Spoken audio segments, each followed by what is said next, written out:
All right, we are back. Draft recap week. Also, a little look ahead to week one. We've got a full lineup today. We got our recap of the draft.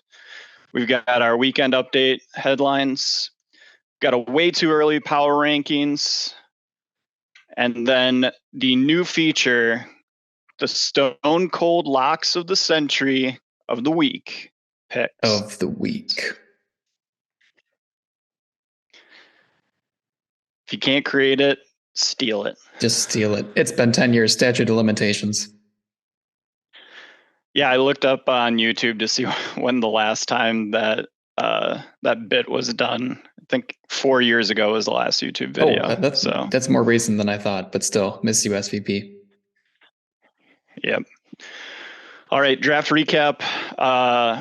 Really efficient draft. I think we clocked in under 2 hours. Yes. So shout out to Libby on the defense and kickers getting booted out of there. The main criticism of salary cap drafts is how much time you have to give yourself to complete them. I think we did a heck of a job, kept it moving.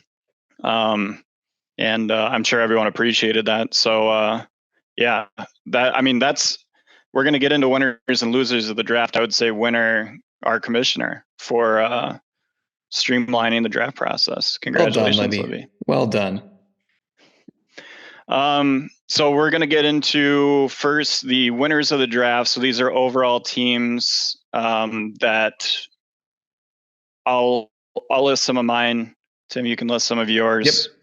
I don't think there's going to be a lot of surprises here. One of my first winners is Sam's team.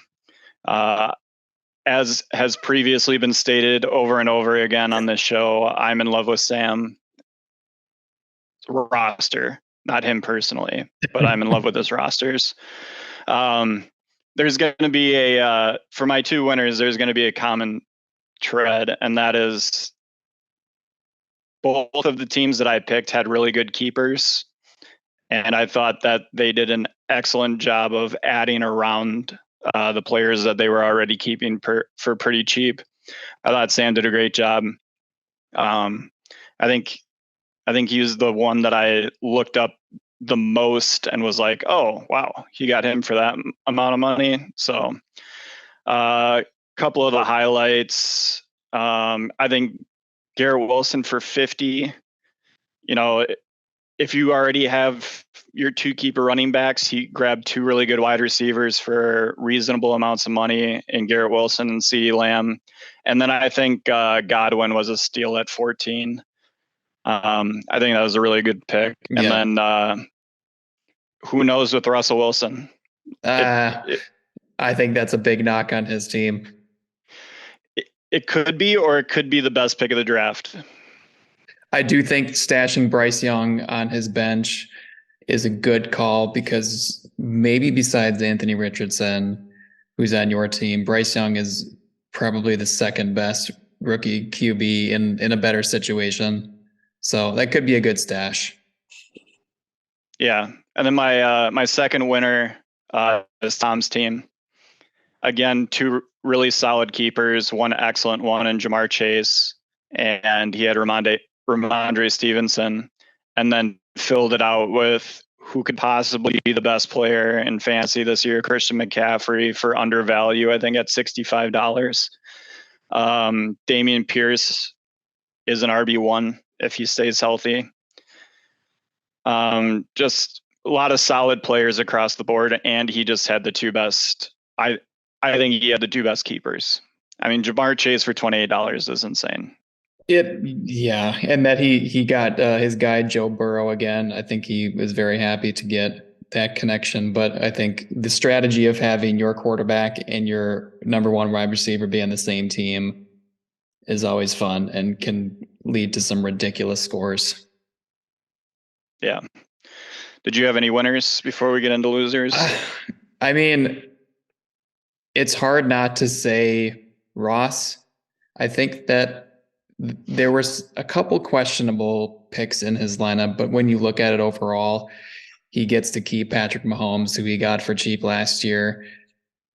I think that Saquon is kind of questionable, but when he's good, he can be really good. And Amari Cooper and Devontae Adams as your two starting wide receivers is probably. I don't think I can see two better combinations in the league. So I thought that was pretty strong. I also have to plug Lucas, who I always seem to like his teams, but he's got Nick Chubb and Derrick Henry as both of his starting running backs, which I think you could put those both in the top 10 running backs, and having them both on your team is pretty powerful. Also, shout out to Ross. I shied away from this being a weekend update joke because it was a little too tragic, but he has the correct Mike Williams on his team. As the other Mike Williams might potentially be dying in the hospital right now. Yikes. Good call not making that joke.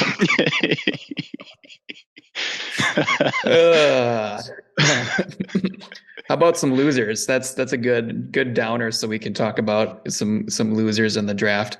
I see yours. I'm gonna say, and this is not to pick on the new guy, but it's definitely gonna be a theme throughout this episode. But Nathan Rodabaugh, your team looks pretty bad, man. I just looking at the starting lineup, I like AJ Brown and maybe Kenneth Walker, but the rest of it is pretty bad. I think that Kenny Pickett could be really good, but who is Luke Musgrave? Is he actually a person? I don't know. He might be. We'll know Sunday. I don't know. He looks like the worst league or worst team in the league so far to me. Yeah.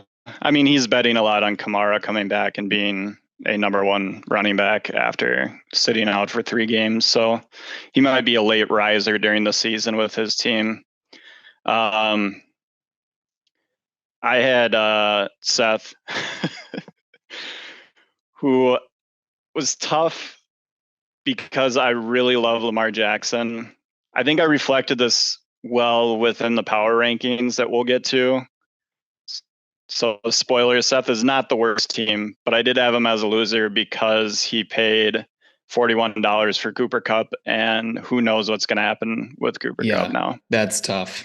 That's really tough. I mean, we had our draft as late as we possibly could, and Seth just got screwed because the day after the injured reserve talk started to become even more real. It's really, I mean, it's still up in the air, and he spent $41, which is at least lower than what he might have spent for him if we had drafted earlier. But still, if that $41 is a completely sunk cost, that's pretty tough. Yeah, that's the game. I don't think. Yeah, and I don't think we picked on Seth that much last year, so I'll just start out by doing that with He's him also this year. starting Dalvin Cook, and that's pretty bad too. Yeah, that's a tough look. So now we'll get into some of the best picks of the draft. I said this the night of, and this was a total 180 in my brain, but Jonathan Taylor for $12 is just a good pick. If not only just because he gets him for super cheap next year when he's definitely going to play. Even if he doesn't play this year, to have him for $12 and get to keep him for what, $20, $25 next year.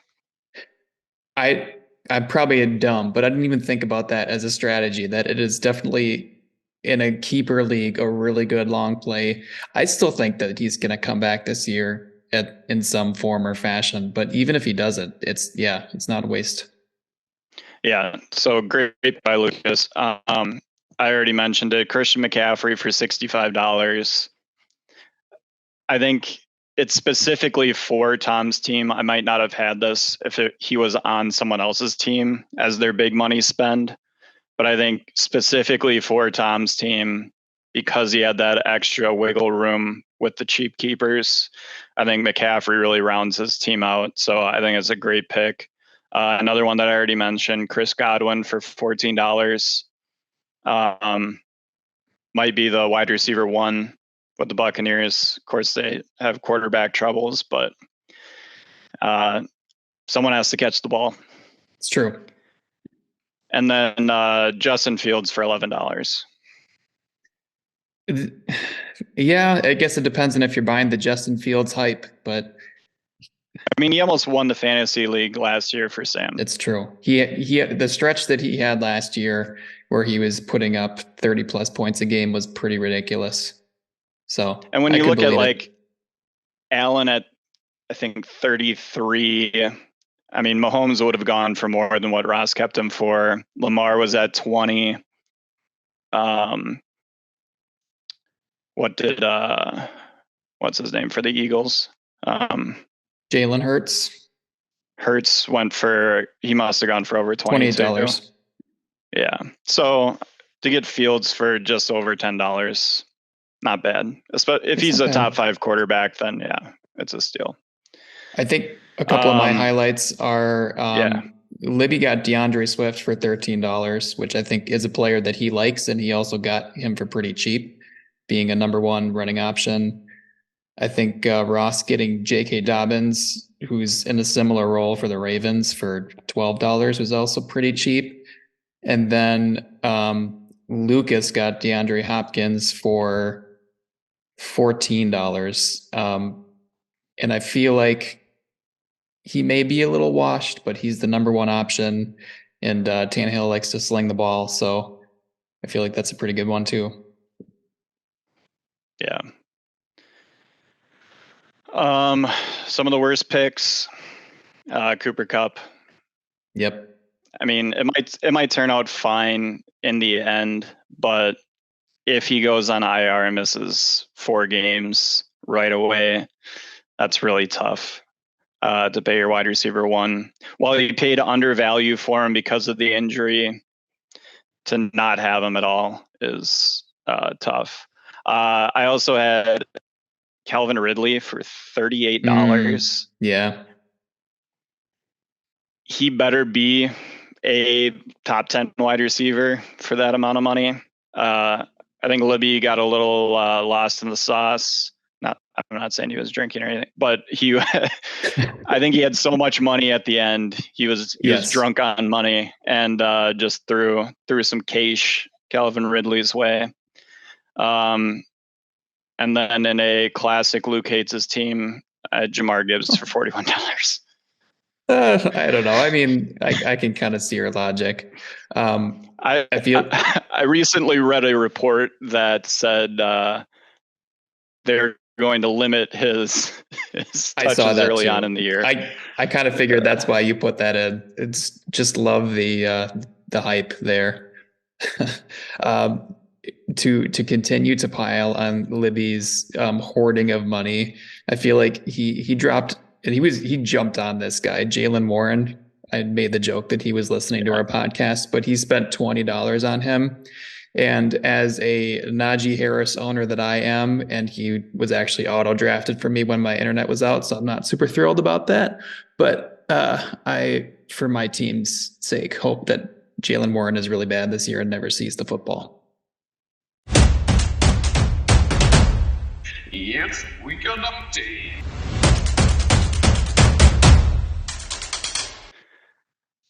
Following Tuesday's practice session, Chiefs head coach Andy Reid told reporters that star tight end Travis Kelce hyperextended his knee, but reports have since come out that Kelce is dealing with a bone bruise. Chiefs CEO Clark Hunt is holding out hope Kelce will be able to go. I wouldn't bet against him being on the field tonight, Hunt said Thursday on Good Morning Football. Hunt also followed that up by stating he would, however, bet on Andy Reid looking like a beached walrus with a sunburn on the field tonight. Aaron Rodgers tells the story of his 2005 UFO sighting in the last episode of Hard Knocks. He's quoted saying, "It was definitely unidentified. It was definitely flying. And it was definitely a large object." "Dang, just missed. Should have thrown a little more to the left," said Brett Favre. Don't do the gunslinger like that. All right, a UCLA study finds that lower NFL jersey numbers tend to be associated with the idea that a player's body is slimmer and faster. Reports out of Kansas City have confirmed that Andy Reid will be taking a page from MLB managers wearing a jersey and sporting the number 1. I should Photoshop that. On Wednesday, Cardinals coach Jonathan Gannon would not name a starting quarterback when questioned by reporters, saying that the team knows internally who it will be, but they are not going to make the information public. Say my name, said John Skelton. Chris Jones holdout continues one day before the Kansas City Chiefs open the season against the Detroit Lions. Jones is quoted as saying, "I can't really talk about it. Hopefully it gets worked out. It's always been my goal to be a Kansas City Chief for life. All I'm really doing is asking for a raise." This is not the only holdout the Chiefs are concerned about after this week's game, as Andy Reid's mustache has also been holding out, claiming, "I was the only slimming feature on that man's body before he put the damn jersey on." I see what you did there with your jokes. Los Angeles Rams quarterback Matthew Stafford, age 35, downplayed his wife's comments that he was having trouble gelling with his younger teammates, saying he definitely feels connected to the other players in the locker room. Stafford then got up from the press conference, coolly walked out of the building, and quickly bought a plane ticket from Detroit to Los Angeles, telling himself, "I can't believe it happened again." That was an old joke, because he's old. And that was Weekend Update. Now on to the way too early power rankings. Way too early. But it's football tonight, though. We got football tonight. We're close. That's true. That's true. Let's start from the bottom and get to the top. I think no surprise based on Tim's earlier comment, we have our number 12 as Nathan. I don't think I need to say anymore. Number He's 11, the new guy, so we have to haze him a bit. That's true. Number 11, Tim. I hate your team so much. Me too. It's really bad, except for Justin Jefferson. So you fell into the trap that I fell into last year, where you're like, "Oh, I got Justin Jefferson." I know. I'm definitely just a dog chasing its own tail when it comes to my fantasy team. I was really excited to get Justin Jefferson, and then quickly realized my mistake minutes afterwards. Wes at number 10. He also has the most dislikable team. Yes, I was going to say player personalities. He's got Deshaun Watson. He's got Deshaun Watson, which is really bad to start with. He's got Calvin Ridley, who is a gambling addict the NFL would like you to believe, and Travis Kelce, who is not a fun personality and is also hurt. And then he's starting and gets into fights constantly. There you go. And he's Samaj Perine, who looks like Nathan Rotabaugh's evil twin. I don't even know how to pronounce his name. There's not much saving grace for this roster. I had this next team ranked last, but Tim adjusted it. So thank you for that. It's my team. I ended up in every single draft that I was in this year having Anthony Richardson as my quarterback. I also have an unproven rookie as my top running back, and Tyreek Hill. That's about it. How many years in a row have you drafted AJ Dillon? I did want to ask that. Do you have a deal with him or something? I wouldn't have drafted him if I didn't have Aaron Jones. I will say that. Okay. I do think but I needed the handcuff. I think I like your team more than you probably do because I think it's a solid lineup. And then you also snagged Deion Jackson at the very end of the draft when I think everybody had logged off because you had 4 bench spots to fill. And he probably should have Michael Gallup, but Deion Jackson's going to fill in as running back starting or by committee for the Colts. So I feel like that was a really savvy pick at the end. That's what you get for logging off early. Yeah. At 8, we have Drew. I mean, this is kind of where it got tough for me. Like, I was pretty set on the bottom teams. The next one's whatever. Like, you probably have a pretty good team. Who knows? So Drew at 8, Seth at 7, Stefan at 6, Lucas at 5, and Libby at 4. Any thoughts on any of those teams? I feel like I agree with you that stretch of teams from 4 to 8, they're all like kind of running at the same pace. I think they're pretty good. I feel like it's our thing with Stefan too, is being sneaky good, but I feel like his team could be sneaky good. He got Eckler, who is just probably one of the best fantasy options that you can have. It confused me the entire time I was looking over the roster. I thought it was Libby's team just because of Eckler. Yeah, I kept on looking at it and going, all right, well, Libby he's got an okay team. And I mean, Kirk Cousins might be a solid fantasy quarterback this year. I don't know. It's just not a bad team. So our top 3, we've got Tom at number 3. I've already said I think he has a great team. I wouldn't be surprised if he jumps up really quick, even just from 3. And we're gonna have to talk about 1 and 2 because you switched it on me. I did. I've got a rule. And it's, if you're going after the king, you better not miss. And we have a king, and his name is Ross, and he's currently listed as number 2 on our power rankings. I don't know. I think I can't remember who mentioned it. It might have actually been Sam, who is Ross's sworn enemy. But during the draft, someone was like saying, I expected Ross's team to be better, and it just isn't. So that kind of stuck with me. I don't know. He's too sneaky. It's like it's a mirage how poorly constructed his team is. We'll get like five weeks into the season and be like, well, how do you get that guy? Yeah. That I can't argue with. It's true. But I feel like I did really like Sam's team top to bottom. He's just really good at finding the people that nobody else is really looking at or getting them for cheaper. Garrett Wilson and CeeDee Lamb as the 2 wide receivers. I think that's up there with the other combination of Ross's with Amari Cooper and Devontae Adams, but they seem to have gotten all the good wide receivers. Did he end up getting? Oh, he didn't end up getting Tank Bigsby. So, I mean, you better hope that Etienne holds on to that starting job, which he probably will, but doesn't have the handcuff. I think with just one questionable spot at quarterback, I think the rest of his lineup is rock solid, and quarterback's a sort of question, but who knows? Maybe Russell Wilson will actually be good. Yeah, could be. I mean, Kincaid might be a superstar too. That's true. He might be the tight end that breaks the bad first year trend. All right, we'll see. Now to finish it up, we've got our Stone Cold Locks of the Century of the Week picks. Of the week.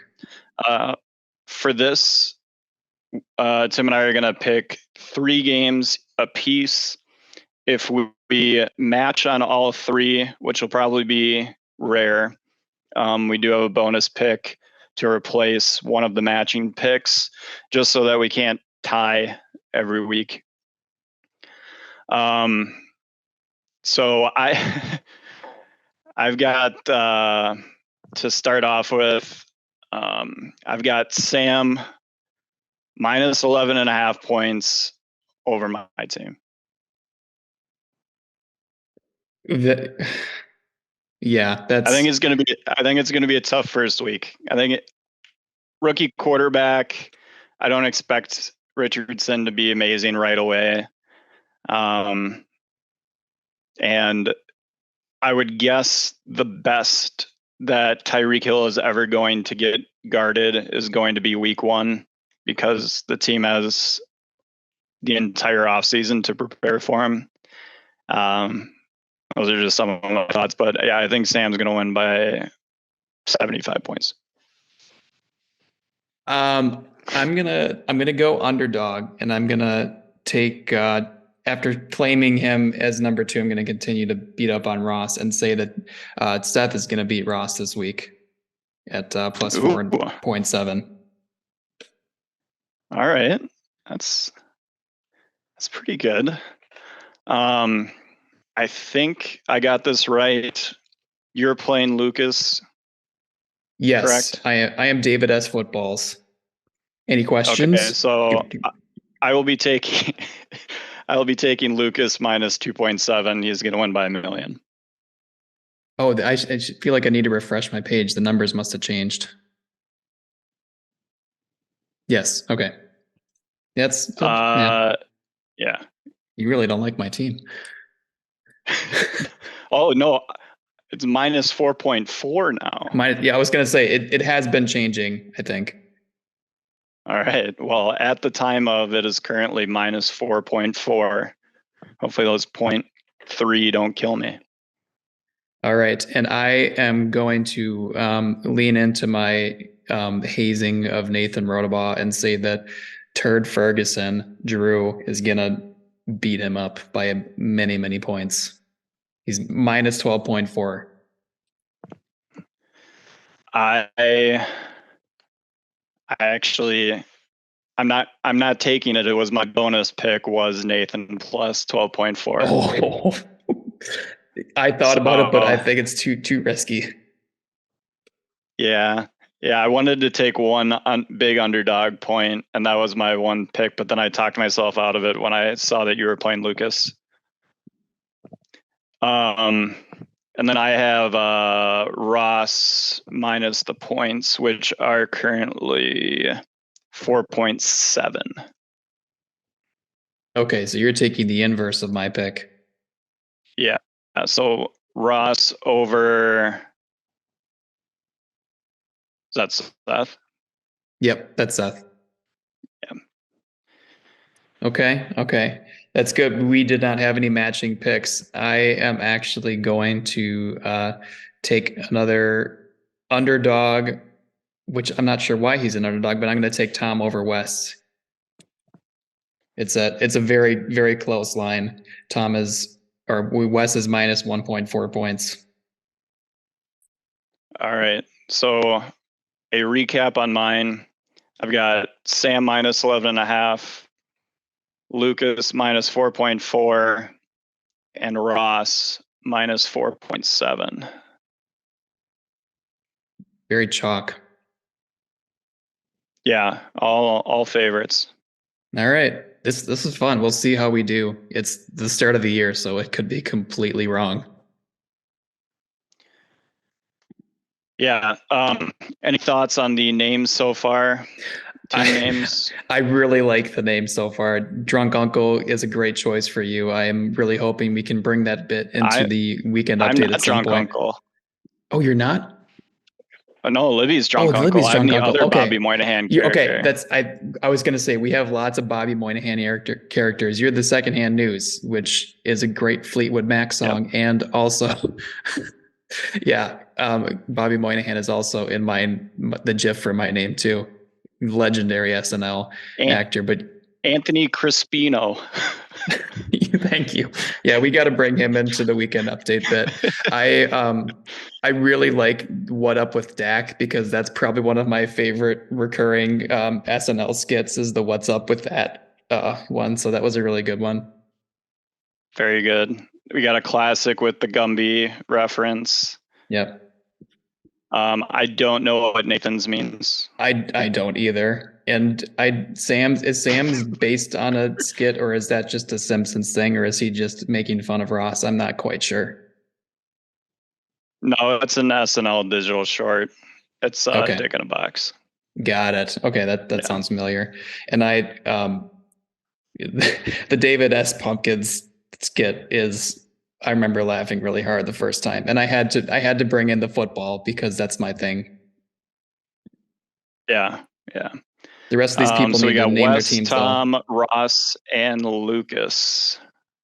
Still waiting on a team name. I had a feeling I would have to snatch up the Secondhand News Anthony Crispino name. Yeah. But I'm very, very happy that there's also a Drunk Uncle. I'm surprised we haven't had a Jay Farrow, Stephen A. Smith name comp. So if you're looking for an idea and you don't have one, I feel like there's some good content out there for Jay Farrow, Stephen A. LeBron James. I know you're out there. I know you're listening. All right. Well, just like the draft, this is a good fishing pot coming in way before the time tick down. So shout out to us for that. Good luck to everybody week 1. Hope you enjoyed. And as always, Football. football. Good job by you. Thank you.